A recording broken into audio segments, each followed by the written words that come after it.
Hey, what's up, guys, and welcome to Sketchy Reddit Stories. And I'll keep the intro short because I'm excited to get into these stories. They'll be super scary and just super interesting and just super entertaining. So make sure you stick around and like and subscribe to the channel. It helps so much. And thank you for being here. And anyways, let's get into the first story. A strange man hunted me through a national park. I posted this story in a thread on Nature Pick subreddit and was told I should post it somewhere like this. I was camping in the middle of nowhere in Washington near Mount Rainier. Like not an official campground, just way out in the forest where I wouldn't have expected another human for miles. One night I wake up and hear something. Open my tent, and there's a guy sitting by where my fire had been right outside my tent. Nothing particularly noteworthy about the guy, just a fairly regular looking dude just sitting there a couple feet away from my tent. No bag or pack or anything with him, just a guy. He saw me open the tent. His eyes got huge like he'd just seen a ghost, and he took off.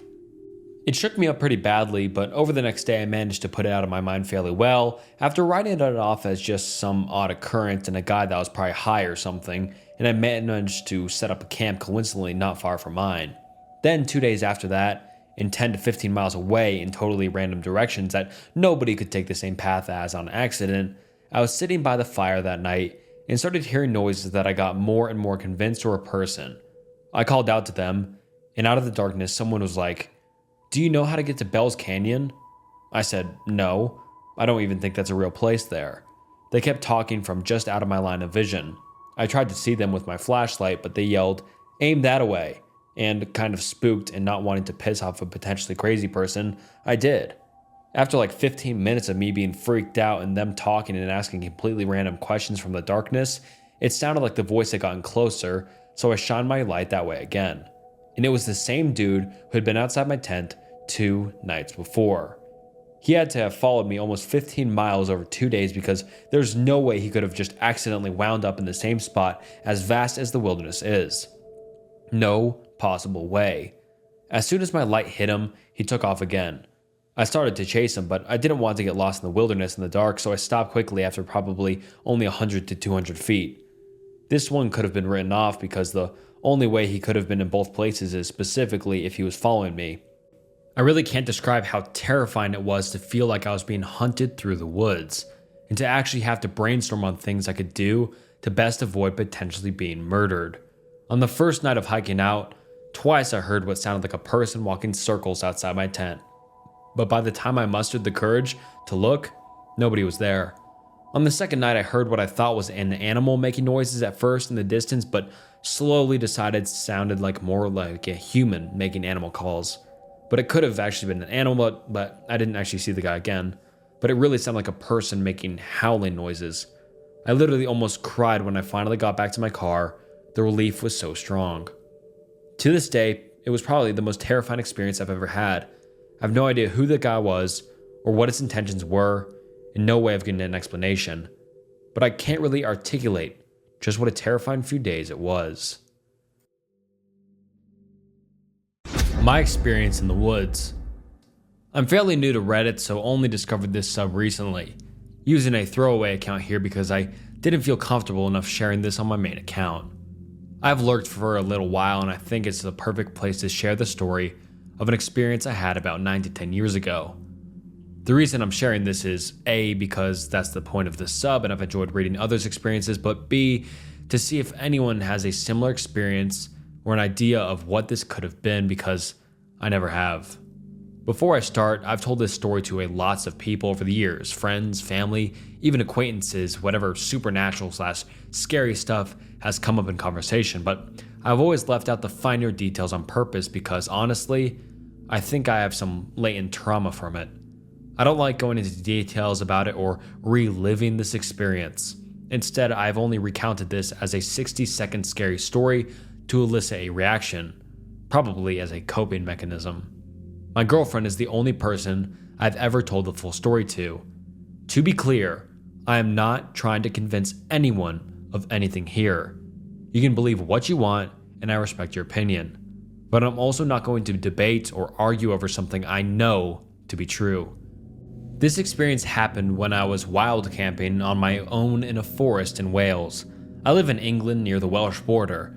This is something I've done dozens of times and continue to do to this day.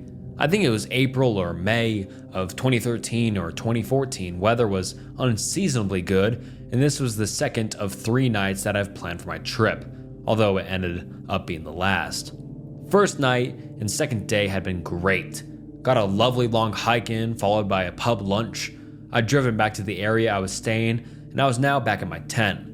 I settled down for the night, read a book, and had some beers and went to sleep. It was probably between 11 p.m. and midnight. I was just in that state where you're semi-conscious, about to drift off, but haven't quite yet. I slowly became aware of a melodic noise somewhere outside the tent. Didn't sound that close, but maybe within like 50 feet. It sounded like a person perfectly humming a tune. After listening for a couple of minutes, it was definitely somebody humming a tune. When I say perfectly, I mean just that. It sounded like a professional singer or something because it was perfectly in tune. No voice breaks or falters at all. I can't remember whether it sounded like a man or a woman. At this point, I'm shitting myself because it's just incredibly creepy, like something from a horror film. I hadn't left my tent at this point, and the humming hadn't gotten any louder. It just stayed a distant background noise. I didn't know what to do, but knew I couldn't just stay there forever, so I mustered the courage to open my tent as slowly and quietly as I could to see if I could see or tell where the noise was coming from. Within 5 seconds of me poking my head out the tent, the humming stopped. It didn't fade away or something. It just stopped dead, as if someone had pressed pause on a recording. I'm still very on edge at this point, but at the time, I assumed that's just what it is. Somebody playing a prank on solo campers with an audio recording. I literally couldn't think of any other explanation.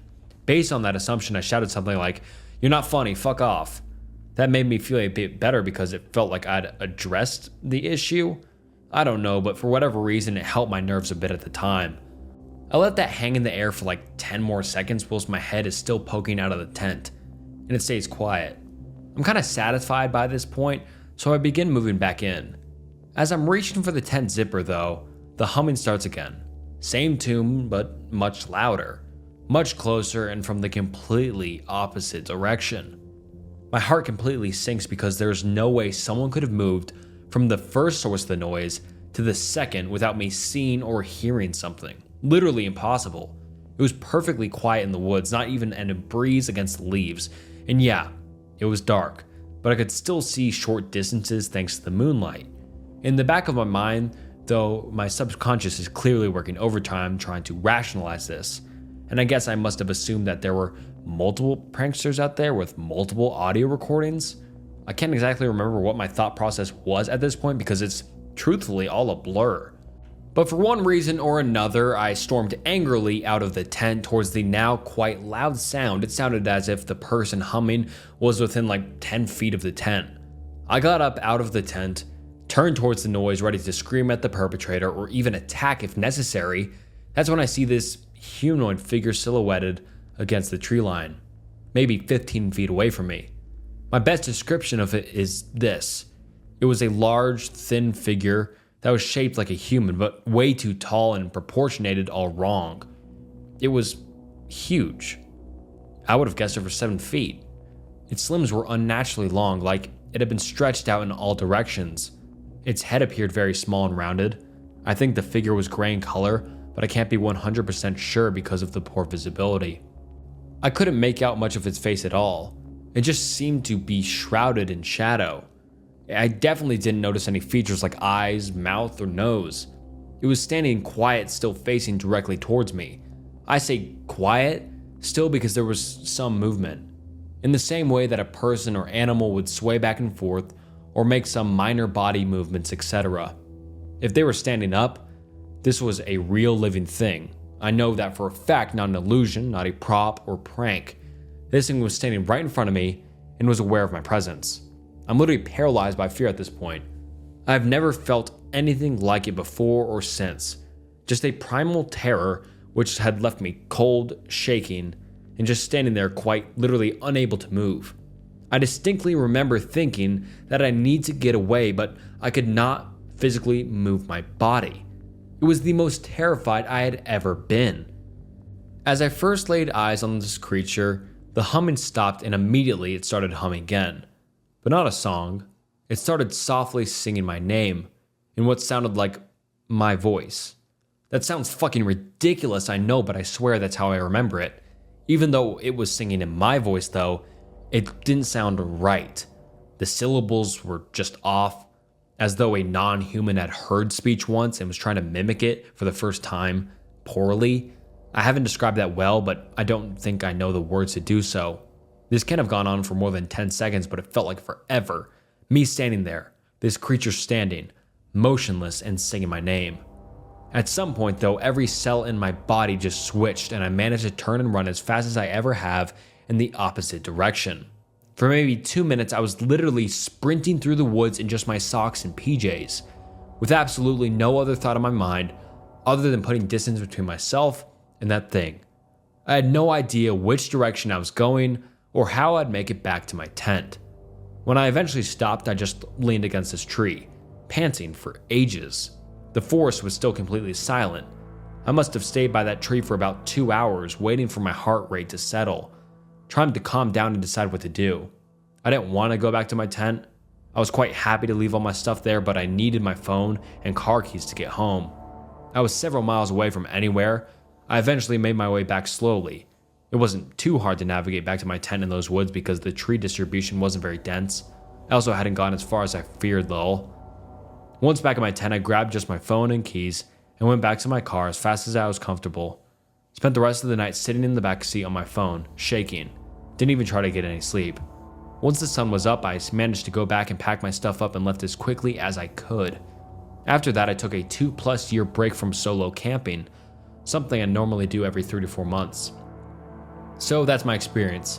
Make of it what you will. That has stayed with me ever since, and I know it always will. I don't know what was in the woods with me that night, but it has scarred me and transformed the way I think about supernatural experiences, etc. If anyone has encountered anything similar to what I just described, I'd be interested to hear. Thanks for reading, and sorry this was so long. Lol. There's something up with the Appalachians. I spent my life in Georgia and love hiking all over, but I must admit, North Carolina has the best mountains. For this reason, I frequently drive up there and hike and camp. This time I went up with my family in an RV and stayed with them in Maggie Valley. The next day, however, I had them drop me off at about 10 miles away at the Cold Mountain Trailhead, and I planned to hike up, spend the night, and be back down in the morning. I was by no means inexperienced at hiking or camping, but I'd never camped alone.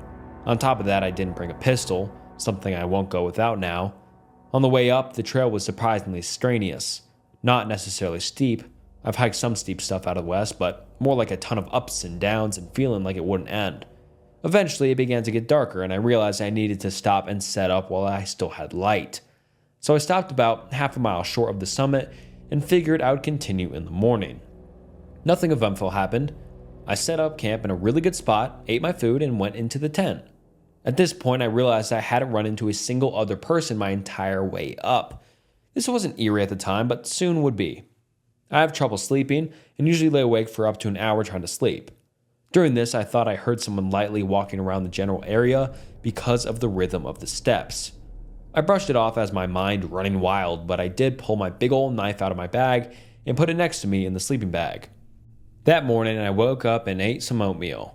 As I ate, I looked over at my tent and noticed a strange bundle of dried twigs and berries tied with green cord propped against my tent. It'll see if I can find a picture and put it in the comments. Internally, I was pissing myself because I packed my crap up and took off within 5 minutes. In no way I bothered to go to the summit. I headed straight down. On the way down, I realized there was a pretty heavy fog, and I ended up on a side trail that eventually ended and I was lost. I used a compass to eventually reorient myself and found the trail again. One of the biggest reliefs. I made it out with no other incident. However, come to find out the same morning, a 27-year-old died on the same section of the trail as me. And it's possible I would have run into him had I not gotten lost and rejoined the trail later. His family seems to have scrubbed the internet of several of the articles on him, but I'll see if I can find something. The scariest part was knowing that someone knew where I was and watched me, and I had no clue about them. My grandpa encountered a wild man while ice skating as a child in rural Idaho. My grandpa was born in the last years of the 19th century and spent his entire life living in rural Idaho as a farmer and rancher. He has tons of old cowboy stories he would tell us as grandkids. Most of them were funny, some were cautionary, but a few were downright creepy. When my grandpa was 6 years old, he, along with his brother and a gang of kids from nearby farms, decided to go ice skating for the day. At that time, my great-grandpa was working at a ranch hand, and the family lived near Chesterfield, Idaho, now mostly a ghost town. It was a bright and sunny January day in 1902, and though the temperature was low, the sun kept things somewhat warm. They had hitched sleighs to their horses and headed down to the Parnoff River to ice skate. There were 8 kids altogether, and they were excited to show off their new ice skates from Christmas. Along with my grandpa and his brothers, there were 3 Robinson kids, Tommy Bayer and the Gooch twins. The best spot to skate was next door to the Gooch's ranch. The river there was broad and shallow, so the ice tended to be thicker, and if they didn't fall through, they would just get their legs wet. The kids spent a couple hours ice skating when a loud scream came from a willow bush on the riverbank opposite them. The kids could only watch as a giant man, covered head to toe in thick black fur, came lumbering out of the bushes. It was carrying a large tree branch and was screaming in rage at the kids. They fled towards the sleighs, trying to scramble up the riverbank in their skates. My grandpa, being the youngest, was at the back of the rush. He couldn't get a foothold because of the skates and fell back towards the ice. The giant was now crossing the river towards them, screaming and swinging his branch. My grandpa was sure this creature was going to eat him. As my grandpa tells it, Lady Luck smiled down on me that day by the river, because as the giant was midway across the river, the ice gave way. It submerged its shins, but was slowed down considerably as it tried to get back on top of the ice. This gave my grandpa's brother enough time to jump down and cut the laces off my grandpa's skates. They left the skates and dashed up the riverbank and jumped onto the sleigh. As they looked back, the giant man was cresting the riverbank. To their relief, it didn't chase the sleighs. It just stood there hollering at the kids and swinging its tree branch. The kids were able to make it back to the Gooch Ranch, where they told their encounter to John Gooch, the twins' grandfather. Word spread quickly in their tiny farming community, and soon a posse was formed to hunt down the beasts. Where the kids had been skating, there was found footprints almost 2 feet in length. My grandpa's skates were found near the tracks. They had both been bent in half like shoe horses. The tracks headed west into the nearby mountains. The posse followed them as far as they could, but deep snow prevented their travel any further.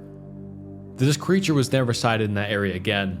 This story captivated the small community, and soon word traveled across the country of the Idaho Wild Man. Here is a link to the newspaper article describing the event. 4th column over, 4th article down. That spring, my great-grandpa decided to buy a ranch in the Little Lost River Valley, farther north in Idaho. My grandpa had many other weird and creepy backwoods stories, but he always said that this encounter frightened him the most.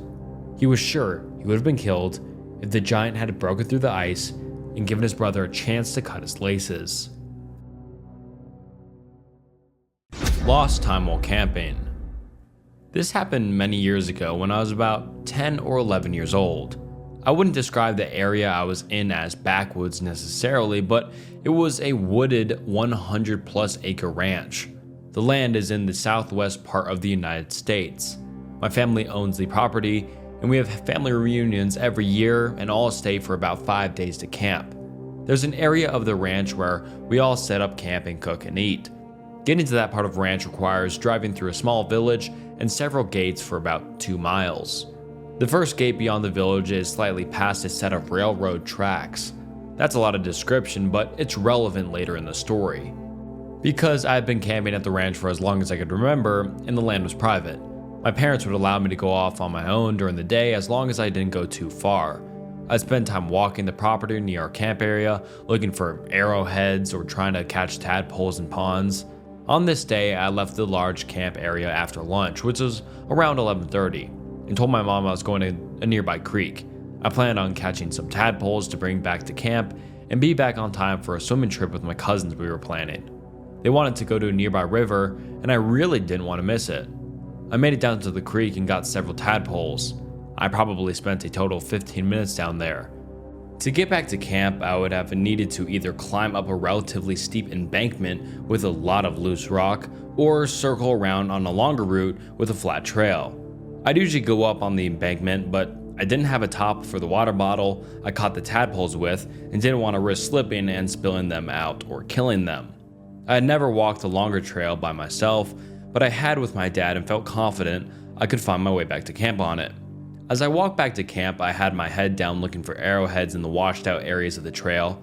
I started feeling a little creeped out as I continued walking. We all know that feeling like someone is watching. It was unsettling, but I chalked it up to just getting spooked by on the trail myself. Now, the next part, I can't explain whatsoever. It's as if a light switch was turned on or someone snapped their fingers and I came back to reality. Except when I came to, I wasn't on the trail I had been on before. I was near the railroad tracks and it was completely dark. My mom was standing in front of me, shaking my shoulders and yelling, "Where were you?"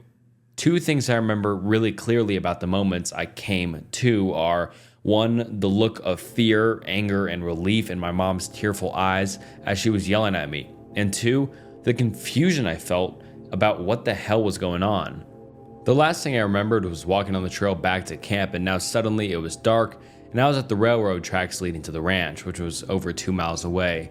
The best way I can describe it is to compare it to the movie The Butterfly Effect. The main character would be living in one moment, then suddenly he'd wake up somewhere entirely different. My parents drove me back to camp and I learned it was about 10:30 p.m. This meant I had been gone for 11 hours. About 10 and a half of which I can't account for to this day. My parents and all my family had understandably freaked the hell out when I hadn't returned to camp. They had been looking for me all day. I was a really good kid growing up and almost never broke any rules, so my parents were baffled at my behavior. I tried to explain to them that I had no memory of getting to the tracks, but they didn't believe me. They thought maybe I got lost and I was embarrassed to admit it. This was the only time I'd ever experienced something like this.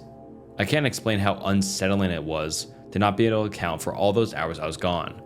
Was it coincident that I had been creeped out feeling on the trail and then just lost 10 and a half hours of my life? I wish I had answers for what happened. Has anyone had anything else similar happen? My grandfather experienced something in the woods, and the answer died with him. This is a story that my mother and aunts told me when I was in high school. I'm now 21 now, and it has never left me. I think about it constantly and ponder over what happened. My grandfather passed close to a year ago in June of 2020. He was 96 when he died, and it caused some issues in my family. They don't really pertain to the story, but there are some things about him that I have to share in order to explain the story in the best possible way. My grandfather, John, was a man who was extremely collused and old-fashioned. He was bitter, abusive, and a complete macho man. My mother was raised on never showing emotion or pain due to his abuse and lack of compassion for others. He was also an extreme racist. He had many secrets in my family that are now coming to light after his death. Everything that happened around him was brushed off and forgotten because he had more important things to do, like drinking and having affairs. Just an overall intense and very no-nonsense type of man. He also was not religious at all and found things like faith and hope stupid. This story takes place sometime in the 70s, most likely early to mid-70s. My mom was born in 1965 and remembers this story very clearly. My aunts as well remember this happening, but no one knows exactly what year. One summer day, John decided to take his family on a small outing with the intent to have a picnic in the woods. My mother, her 3 sisters, and her mother/my grandmother were all there and very excited about this. Where we are from, my family is more than accustomed to the woods and has lived in this area for generations. Going into the woods for a fun family activity was nothing out of the ordinary and seemed to be just another normal day. They made their way down a dirt backroads road and stopped once they found a clearing large enough to accommodate them. As all the kids started jumping out of the car and messing around as kids do after being stuck together, my grandmother began unloading their supplies and picnic supplies. John began surveying the area and deciding where to set up. As he was doing that, something in the woods past the clearing caught his eyes. Before going to see what was out there, he yelled to the family and said he would be right back. The kids and my grandmother thought not much of this. They're all used to the woods, and these woods in particular were very familiar to them. They continued unloading and setting up the stuff they brought. One of the girls pointed out something in the clearing that caused a sudden shift from a normal day to something far worse. It was a dirt mound that looked like something was buried under it. This mound was about the size of a small person, maybe even child-sized. It was too big to simply be an animal in the woods. There was nothing but squirrels and raccoons in this area. Scattered amongst the mound were larger river rocks. There was no pattern, but they were definitely placed on the mound intentionally. Also, the dirt seemed to be fresh, as though just buried. It was loose and slightly darker than the area around it. The mood immediately shifted from an average day in the woods to something much darker. My grandmother became concerned and told the girls to stay away from it. She was clearly upset and worried about it, but did her best to ignore it. The girls, all being children, didn't have the same amount of worry and continued playing while just avoiding the mound. They tried to return to their picnic, and the girls were already chasing each other in circles again. It was supposed to be a joyous, sunny day, and my grandmother wanted to keep it that way. Things seemed to return to normal for a beat. The trees around them created a wall of dense foliage, blocking their view from anything inside the forest.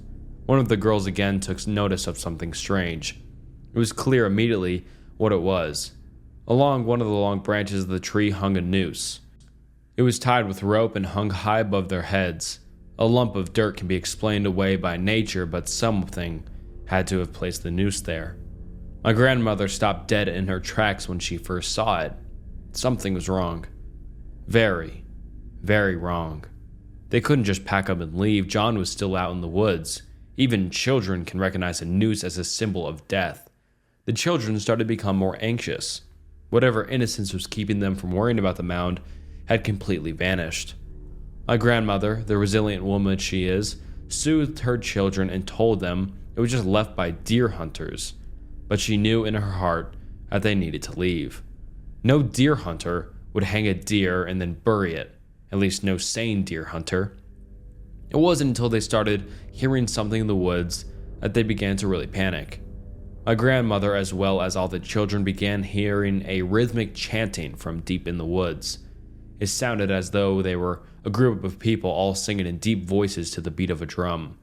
It went in a quick bum, bum, bum pattern.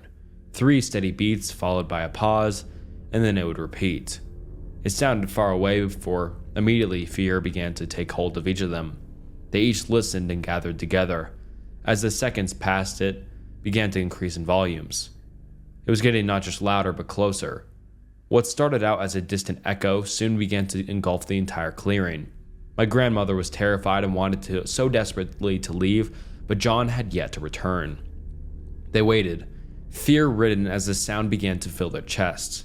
It felt like they were at a concert as the deep bass began to vibrate in their chest. It was everywhere and constant, as though the sound was being made by the trees themselves. Surrounding the family in every direction, suddenly the sound of yelling broke through the constant drone of chanting. John's voice was yelling out to them from the trees. "Go," he yelled, "get in the car." He came running out of the woods, yelling that they needed to leave. They had never seen terror on this man as they had at this very moment. He was a man afraid of nothing, unbothered by the world around him. This was the most emotion any of them had ever seen from him. He saw something in those woods, something that shook his very being to the core. My grandmother began throwing everything in the back of the car as the kids got in as well. John and my grandmother picked up their things and as quickly as possible threw it all into the car. They had no care for the things they were packing up due to their fear. Food was all over the trunk and items were broken. After everything was tossed in, they both got in the car and drove away. This is where the main grunt of the story ends. But one fact from this story is what really has caused me to wonder all these years. My grandfather has refused to ever speak of what he saw. He never told any of the children or my grandmother. Every time this was brought up, he quickly rebuffed it and angrily told them not to ask again. He never went to the police or told someone outside of the family. My grandfather is the only person who knows what happened that day. When I first heard this story, I swore to myself I would ask him one day. Now I can't, and I regret it greatly. By the time I was in high school, he had moved out of the state with other family members, and I mostly lost contact with him outside of occasional happy birthday calls or letters. This story doesn't have an answer to go with it. When he died, the only thing I was sad about was never knowing what happened that day. We weren't close when I got older, and once I learned all of the abuse he caused, I separated myself from him. His death looms over me, and this story still haunts me to this day. My mother and aunts just look back on it as a spooky memory from their childhood. Nothing more than a story to spook the little ones at Thanksgiving with. I am one of the only people in the family who is still curious about what had happened. I've always been interested in mysteries, the occult, horror, and conspiracy theories. This story piqued my interest more than any others in my family. Which, by the way, this isn't the only strange story from my family, but it definitely is the most strange. I wish I had answers. I hope you all find this story as fascinating as I do. I will gladly answer any questions, and I would love to hear theories about what was in the woods. Thank you all for reading. Sasquatch in northern Minnesota. My story. In the summer of 2012, I took a job as an expedition canoe guide on the Boundary Waters in northern Minnesota/Quantico, southern Ontario. There was a massive wilderness area of lakes and land. I was working for the Boy Scouts, and we were based on Moose Lake on the US side. My job was to facilitate a fun and safe multi-day trip, anywhere from 7 to 12 days out. Most of that summer was typical, but one expedition in particular still haunts me as a result of what happened to us over the course of a few days. Here's the account in full. My crew was on the younger side. There were 9 of us in total, the maximum allowed in a group per our permit. There were 6 scouts, 2 adult advisors, scoutmasters, and myself. They wanted to do a 200-miler, but didn't have the physical ability, so we had to amend our route. They were all bummed out, so I decided to take them to a waterfall called Eddy Falls. It's pretty flat up there, so a waterfall is somewhat rare, but that decision would end up putting us in the path of something. We visited the falls and camped near to it. That evening, I had the boys working on camp setup while the advisors worked on fire for dinner. I was collecting firewood in a big tangle of downed trees, brush, and bramble. I could faintly hear the falls off to my left, when out of nowhere I hear the most unearthly scream/roar I've ever heard. It stopped me dead in my tracks and I was frozen. The second scream was closer, and the third closer. I couldn't see anything due to the thickness of the brush, but whatever this was, it was coming directly at me. By the fourth scream, I could barely feel it in my chest. I got nauseous and involuntarily barked at. I've never before or since heard that sound come out of my body. The fifth scream almost physically hurt, but it snapped me back to reality and I ran back to camp. My crew had luckily heard it too. But what am I going to tell them? I claimed it was a boar. There's no boar up there, and the advisors knew I was lying, but didn't call my bluff. After dinner, they went to their tents and I retired to my hammock about 50 yards from camp. As a rule, I always set my hammock at about head height, so about 6 feet up. I would use a tarp over my body and head to keep the morning dew off and the morning mosquitoes at bay. But the tarp wasn't strung up. That's important. It was just loosely over me. It must have been about 3 to 4 a.m. when I was awakened by what sounded to me like a woman sobbing. Not an outright cry, but a sob. At the same time, I'm hearing something walking through the thick brush down past my feet. So I listen, totally still and quiet, as it crosses into camp. I could hear the change from brush to granite rock, but could still hear its heavy footfalls as it walked right through camp and on towards me. At this point, the tarp is still over my head, so I can't see a thing and I don't know what to do. In no time, it was standing right next to me. I could hear the breathing, long and congested sounding. I could smell the musk. I could feel its enormous presence only inches from my body. Just standing there. Time to make a decision. I suddenly threw the tarp off my head, and as I did this, my left hand touched this thing in the chest. It was dark, but I could make out briefly a very large upright figure. The hair on it was long and coarse. The musculature was impressive, bodybuilder status pectoral is what I touched. It all happened in a second, and as soon as my hand made contact, it bolted back into the brush with immense speed for such thick debris. By the time I got my headlamp on, it was gone. My crew had slept through it, so I read until sunset, and I decided not to mention it. The next day, we moved on a few miles towards base camp and camped on a small island. Campsites on the US side are designed by a fire pit and a grumper, which is a fiberglass toilet over a deep hole. We were just arriving and it was evening. One of the adult advisors needed to visit the grumper, so he walked towards it. About 2 minutes later, we heard him yelling and he came running back to the camp, still pulling his pants up, and said that he'd just seen a gorilla run right in front of him. I asked if maybe it was a bear, and he said absolutely not. That he'd hunted bears for years, and it was not no bear. It was a monkey, and it was about 9 feet tall. At this height estimate, I'm imagining being back in my hammock. If I touched the chest and I was about 6 feet off the ground, that puts the head close to 9 feet up. Was it stalking us? Was there more than one? The boys are now scared. Time to mitigate. I suggest a night paddle. No one's sleeping anymore anyway, so we packed back up and set out around 8 p.m. and paddled by headlamp for several miles. My plan was to get back onto Moose Lake and camp very near the base so we could be the first crew off water the following day. Moose Lake is connected to Newfoundland Lake by a small pinch and a channel of water that's not very deep or wide. There's dark woods on both sides. We were right in the middle of the pinch when a rock the size of a basketball came flying out of the woods on the right side and narrowly missed the bow of the canoe I was steering. There's no cliff there. This thing was forcefully thrown at us from the tree line. At this, we paddled like hell. We paddled to the center of Moose Lake, tied all 3 canoes together, and we sat out there all night. With the sunrise, we paddled to the base camp and ended our expedition. They did not want to talk about what happened, and I was okay with that. They left for Oklahoma the next day. After they left, I went to work a shift in the canoe yard helping crews offload. My buddy Justin got back that day from a trip in the same area we had been in, Bear Loop, and I was helping him put a boat on the rack, and I noticed he had a distinct look.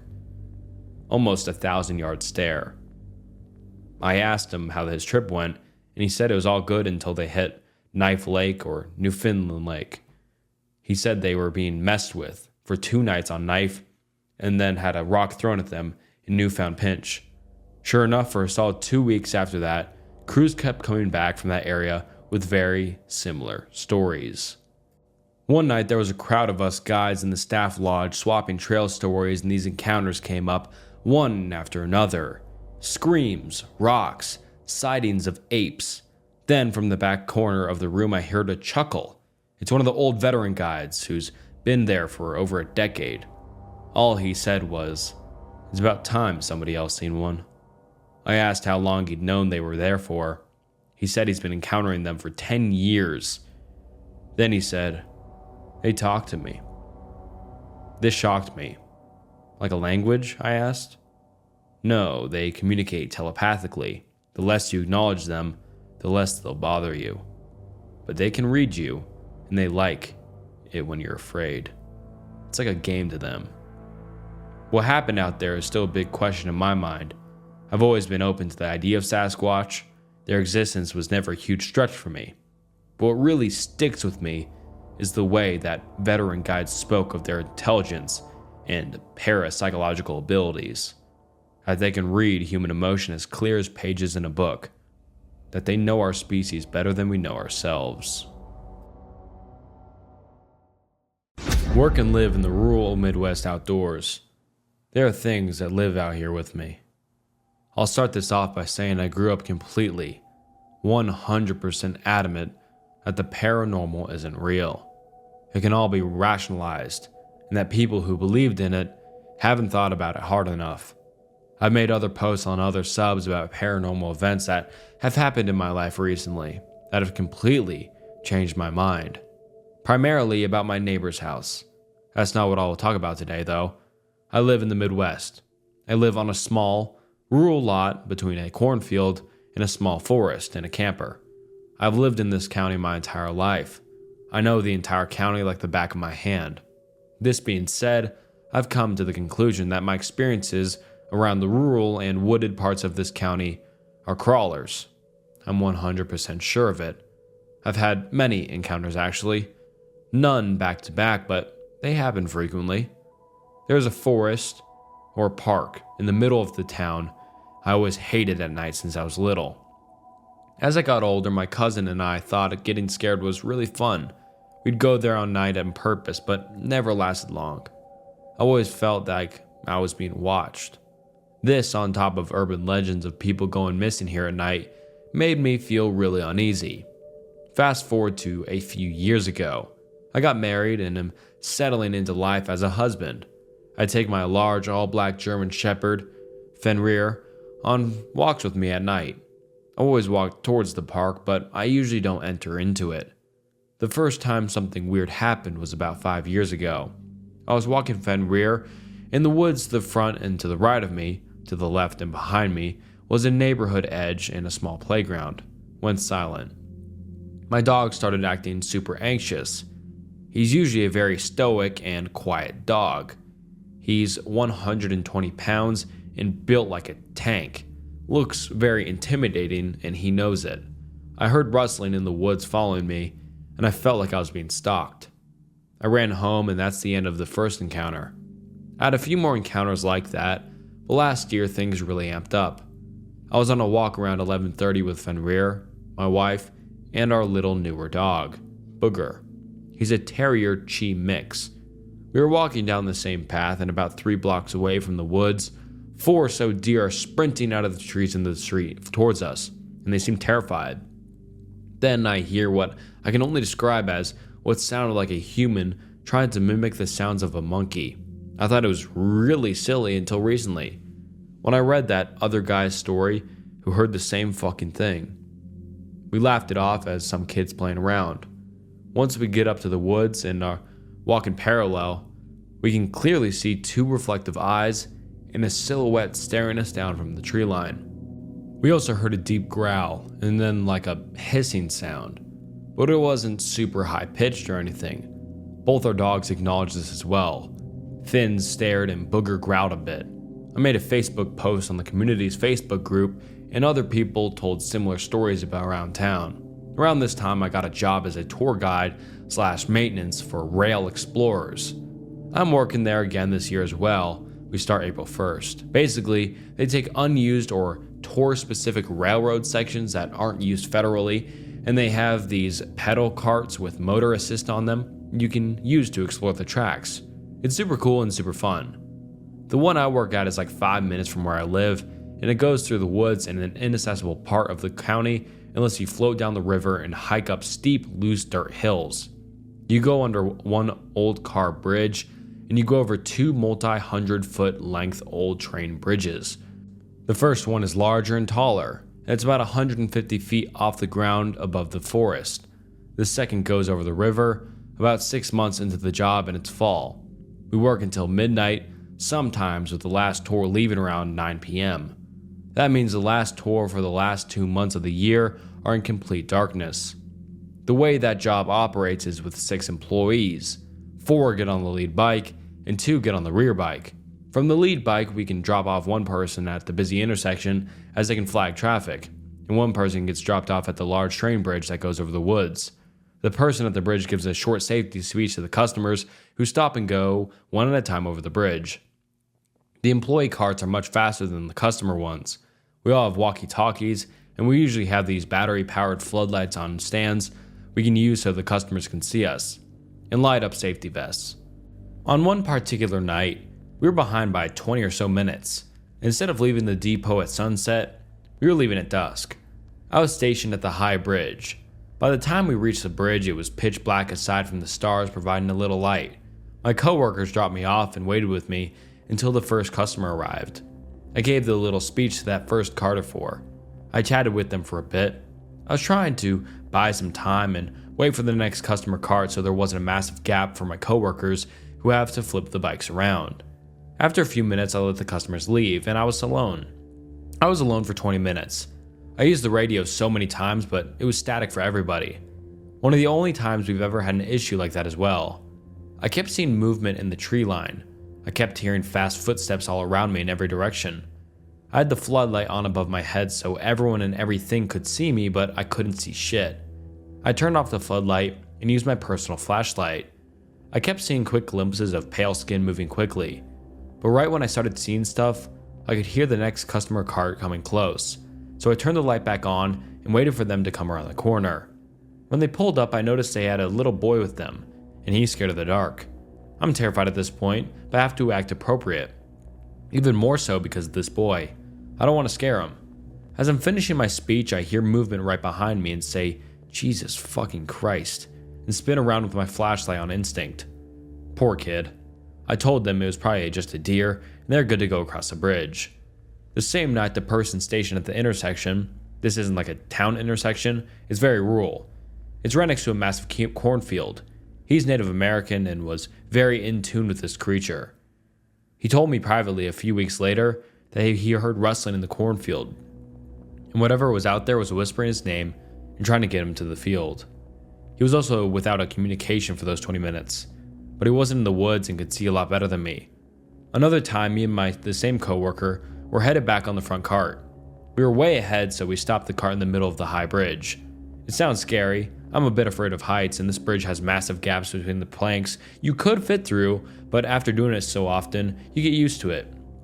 It was a clear night, and we were watching the stars and having small talk. Then it goes silent. We are 100 or so feet in the air above the woods. We can hear for miles. The dogs barking across the river 2 miles can be heard without even seeing houses. We hear what sounds like a human mimicking a monkey noise, and we hear growling. He looks at me, completely serious, and tells me in a stern voice that we need to get off the here right now. I drive the fuck out of there, and he moves states to Nevada shortly after this. A few other things happened here and there and to coworkers as well. Each of my coworkers have at least one story. I'm only sharing mine in this post, otherwise it'd be too long. A few months go by and it's late fall, around the middle of November. I drive through that park in the town a lot when I just want to go for a drive. I had my dog Fenrir with me and it's around 2 a.m. I can't sleep, so I'm listening to a Melvin CD and driving leisurely through the park. As soon as I get past the entrance gates, I feel really uneasy and weird. I'm not easily scared. Going to the park at night makes me feel a primal fear. It's beyond fight or flight. I've never felt that way in my life anywhere else, ever, and I feel it every time I'm there. I'm driving through the park and I've rolled up the windows up a lot more. Fenrir can still poke his head out but can't leap out.